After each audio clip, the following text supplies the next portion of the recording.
de Master Grab, je viens voir Marie au musée de la vigne et du vin. Marie qui a suivi avec moi une formation sur dégustation géopolysensorielle il y a quelques semaines.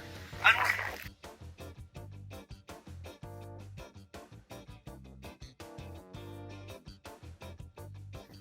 Bonjour Marie. Bien écoute, ça me fait plaisir de te voir. Je venais t'interviewer après cette formation que nous avons faite ensemble sur la dégustation géopolysensorielle. Je voulais connaître un petit peu tes ressentis. Ah, bien, je vois que tu es, ça y est, là, devant les cailloux. Voilà. Effectivement, on voit ça. Est-ce que cette formation t'a apporté une autre vision du vin? Complètement. Complètement. En fait, pour la faire très rapidement, je suis arrivée au musée de la vigne et du vin d'Anjou il y a 1 an et demi maintenant. J'ai été vraiment formée sur le tas à l'œnologie et à la découverte de la vigne et du vin. Et j'ai commencé cette découverte essentiellement par la dégustation analytique. J'avais déjà des petites Comme tout bases le en monde. tant qu'amatrice. Et en fait, c'est pour ça que cette formation m'a intéressée. C'était vraiment pour découvrir une autre manière de déguster et pour pouvoir proposer aussi à mes visiteurs une autre manière de déguster.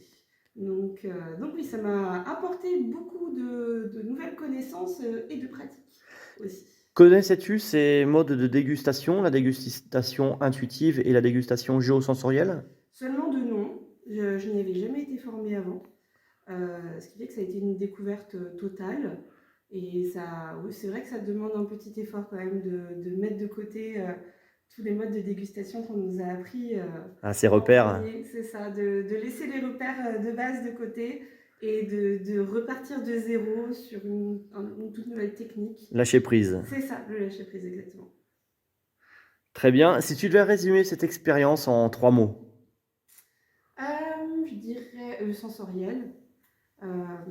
La cohésion aussi, parce que c'est une formation qui, je pense, ne se fait pas tout seul, mais qui se fait justement avec d'autres personnes pour pouvoir mettre en commun les différents chemins de réflexion, de découverte, l'expérience sensorielle de chacun. Ah oui, notamment la Et dégustation intuitive où on partage c'est ça. beaucoup ses ressentis. C'est ça. Ou concrètement, la dégustation intuitive, concrètement, toute seule, au début, j'y serais pas forcément arrivée, ça m'aurait peut-être découragée. Mais le fait que ce soit une formation vraiment de groupe, ça encourage, ça motive, et on se tire les uns et les autres vers le haut. Et pour le troisième mot, je dirais émotion, parce que ça remet vraiment en fait l'émotionnel, la relation émotionnelle qu'on a avec le vin au cœur même de la réflexion et de la découverte. Eh oui, ce mot émotion, on l'oublie trop souvent dans le vin. C'est quand même un grand vecteur d'émotion. C'est ça. Et alors, recommanderais-tu cette formation? Absolument, oui. Je trouve que c'est un mode de dégustation et de découverte qui est très pertinent pour toutes les personnes qui travaillent dans la commercialisation du vin. Moi, en tant que médiatrice culturelle, ça m'a apporté quand même une autre vision de la dégustation que je peux proposer maintenant à mes visiteurs. Et ça s'applique aussi beaucoup, je trouve, au domaine de la vente, qu'on soit vigneron indépendant ou caviste, etc. Très bien. Eh bien, merci Marie et à bientôt pour d'autres très belles expériences et découvertes Puis venez au musée. Non, je rigole. au musée de la vigne et du vin.